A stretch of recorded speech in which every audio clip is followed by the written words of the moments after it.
this is just an example because we just talked about a cut and pain, and the Quran gives us many things. In fact, the Quran says something like this: have the unbelievers not known or seen that the heavens and the earth, and the skies, the cosmos, and the earth was joined together as one piece, and then the Creator parted it asunder, and He made every living thing from water.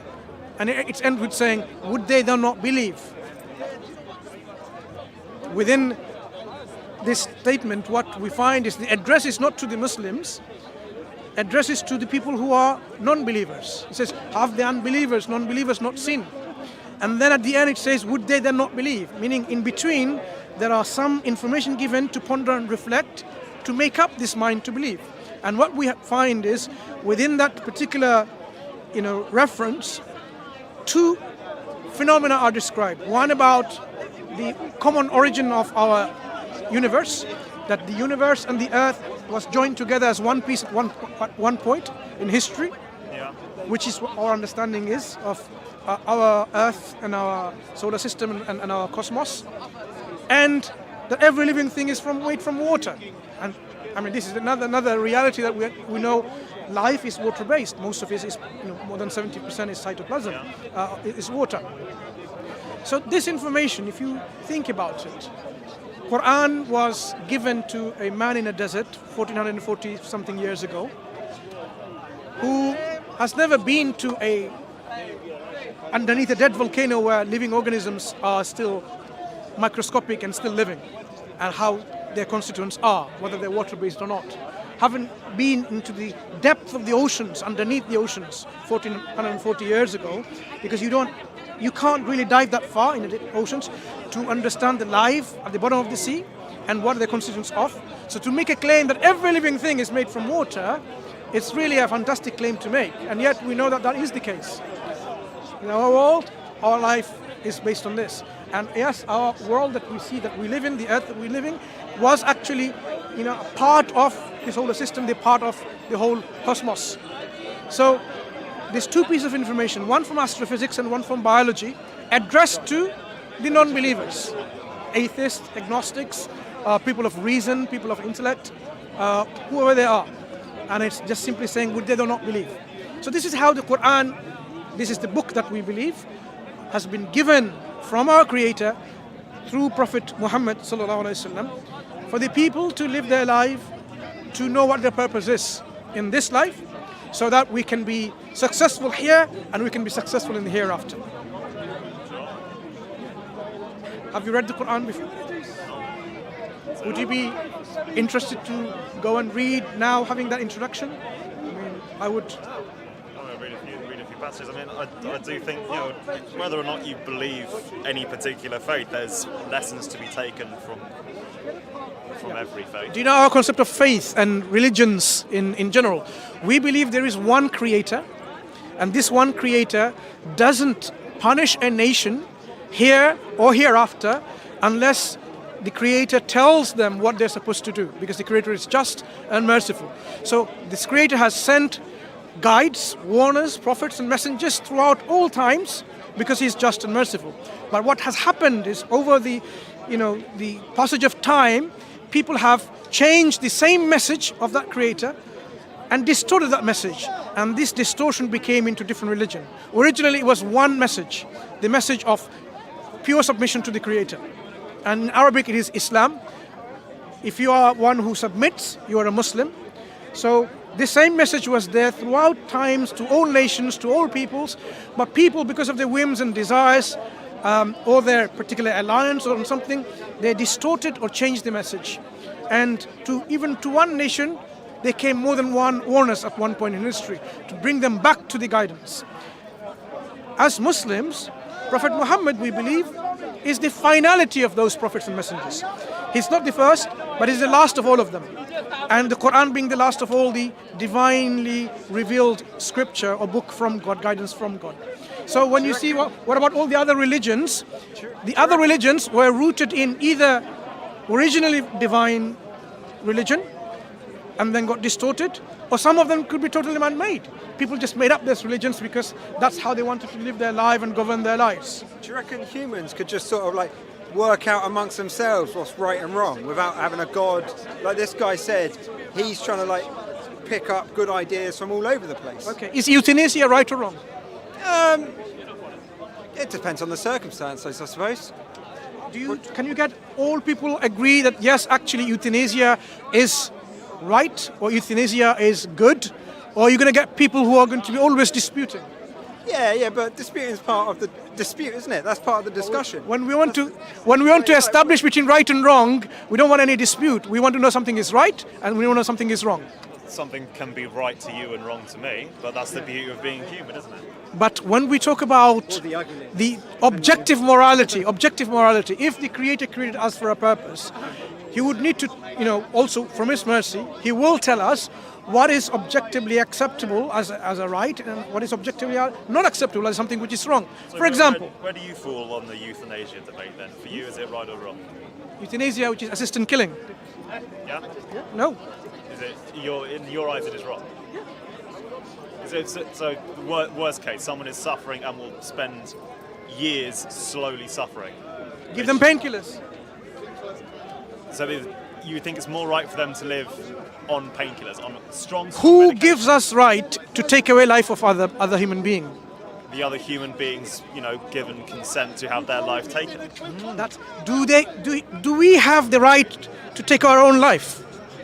Well, if we don't have the right to do that, then do you have the surely that's the most basic right to suicide? the tones of Suicide is a concept in which one takes their own life.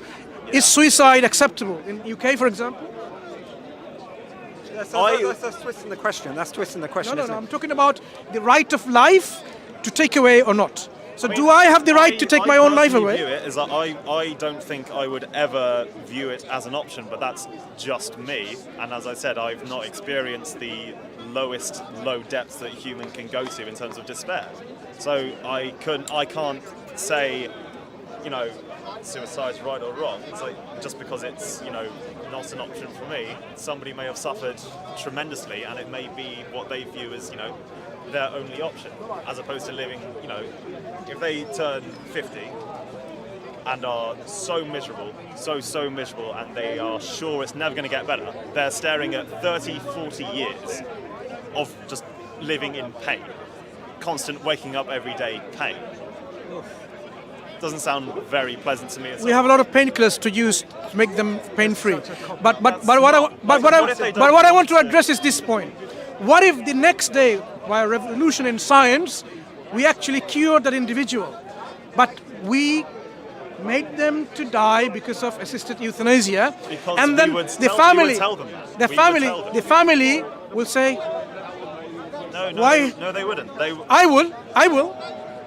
If somebody has a conversation where they say, euthanasia is the option I want to go with, I guarantee that every person that says that will be given a talk saying, we are doing research into your condition. The research is this far along. We anticipate that there may be significant progress in this many years. Are you still sure you want to go down this road? If they haven't been given that talk, that's medical negligence and that is wrong. But given all that information, if they still choose euthanasia, I think that's their choice. But what we are talking about is who has the right to take away someone else's right. Either, if it's, for example, if someone commits a crime, and because of the crime, the punishment is a death penalty, it's by legislation different. So we are talking about legislating euthanasia, like if... I mean, I personally don't agree with the death penalty. I think there are far better ways to deal with serious crimes than killing the perpetrator. That's I draw the line there. But that calling the death penalty legislated euthanasia is just miles off the definition. Well, that's what I'm saying. How do we give right to any profession or anybody to take someone else's life away? For example, do we give the right to every individual to take their own life away? I mean, every individual has that right. I mean, what are you gonna seriously? So why is suicide a crime? Considered a crime in most societies? I don't know. That's not something I've ever pondered. So Think about it. That's fair enough. Think about it. So in Islam, we don't consider that life that we have is something that is, intrinsically mine itself. I was given life as a, you can say, what's this called? Particular word for it, like a trust. Sure. I have to dispense this trust, look after my life, and I shouldn't take away from my life.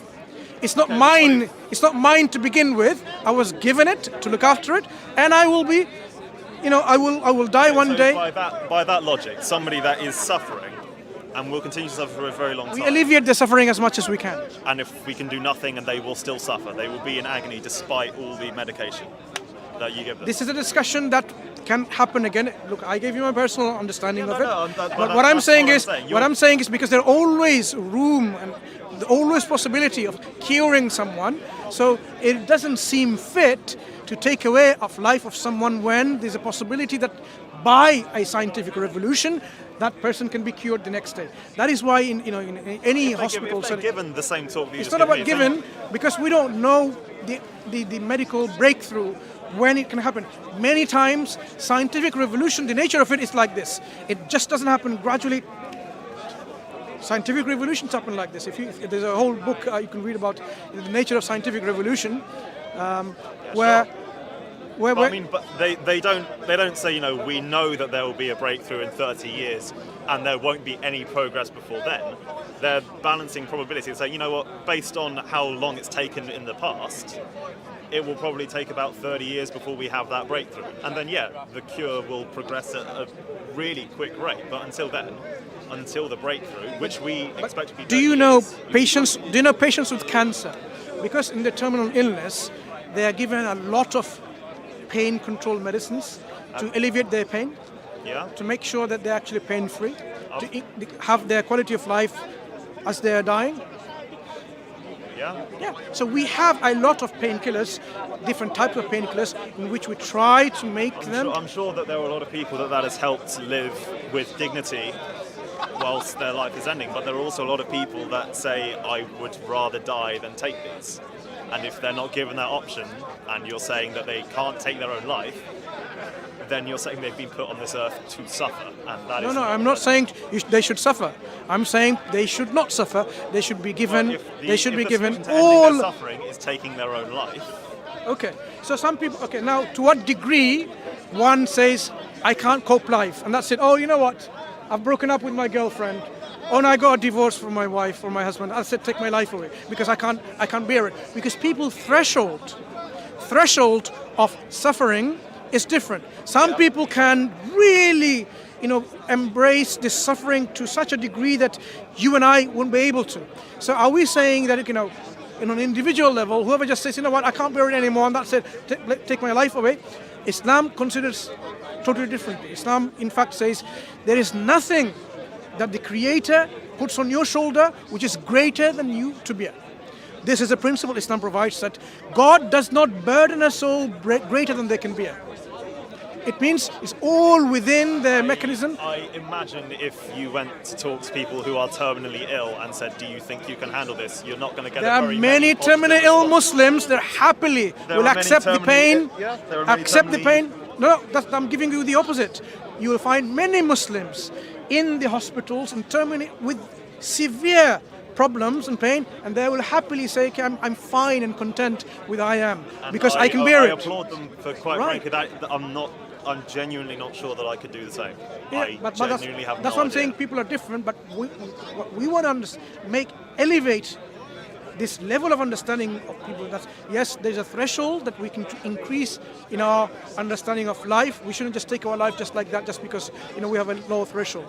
We should really work hard and be responsible. I don't think anybody really ever takes their life on a whim. I think telling people that they felt bad and then just took their own life, that's almost It happens, incredibly disrespectful to say. But it people who have happens. done It happens because of culture, because of their brainwashing or conditioning, rather, of what's happening with them. Because they see all these movies and all these games, and all these social media interactions. They're saying it's okay. They even glorify taking their own life away.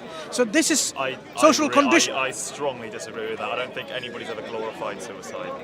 That feels very disrespectful to people who've lost people to that. That doesn't feel very pleasant to say. Perhaps you can, as far as I know, people in Japan, for example, which has the highest suicide rate, find about why they're committing suicide. Is it something that was unbearable? To you, it will be bearable perhaps, but to them it's not bearable because the threshold has become so low for them. They've taken to make that threshold to such a low. It's that like Well, it's a threshold that you consider low, but who's to say that they would look at the reason that But I'm saying- Westerners commit suicide and they'd say, well, I could deal with No, that. what I'm saying is, they have been conditioning themselves to make that threshold to such that they can't bear it any further. In fact, I mean, when the conditioning, everybody's conditioned to Yes. how much suffering they can take. though. this is my point, we need to re-evaluate our understanding of life and suffering, pain and happiness, and increase our threshold and understand the purpose of our life in which there will be. In fact, the Quran tells us that, do you think that the Creator created you and is going to lift you like this without being tested? We will be tested. We will be tested by some loss of life, loss of health, loss of fruits, some pain, and so on and so forth. Yep. The key word there is And- you're using some. Some. There are examples of it being ridiculous. So people lose everything. And that to me is not the sign of anyone doing something benevolent. But we are now arguing or discussing about severe exceptions. Severe exceptions are always exceptions to the rules. But in general, the understanding, the outlook of our life should be as such that, yes, we should be responsible people to have this threshold in which we should appreciate that, okay, pain and the suffering is for a reason. We should not inflict that to others. We should not inflict it on ourselves. And we should try to minimize as much as we can to live a life in which we can fulfill our purpose. That is the message of the Quran. And the Quran, if you look at it, it does give you this coherent understanding that because it's linked to a higher purpose. The purpose is to live this life and pass the test. It's a test. If it wasn't a test, then you should be questioning why is there suffering? Why is there all this pain here? This question It's that I ask on a but it's a regular test. basis. It's a test. It's a test to determine whether we are one deserving to go to paradise or not. Because when we are created by endowed with free will, did we use our free will responsibly? Because otherwise, having free will, some people use it wisely, some people don't. Some people kill, some people don't kill, and the outcome should be the same for both of them. It doesn't make sense. The murderer and the murdered, the rapist and the victim, the outcome shouldn't be the same. So that's why the test is there, so that we live our life with these do's and don'ts, in which there is no, objective morality, given, explained, and implemented, so that then we can say, yes, I've done enough of my actions in this life, and I hope in the mercy of my God, because God is so merciful and so gracious that He's promised that He will be graceful to me and give me paradise in the hereafter, or Jannah, heaven in the hereafter. And this I can appreciate it and I can understand. It makes sense to me. So rather than living a life in which I am not sure, I am confused, or I am totally arrogant or stubborn, there can be a whole spectrum of my state of being. But what I should be instead, one of being submissive to my Creator. Not submissive to a nation, a flag, or a pop star, or a celebrity, but surrendering my will to no one but to the Creator. That is what Islam is, that is what a Muslim is. Someone who willingly, sincerely, humbly submits and surrenders their will to the will of the Creator.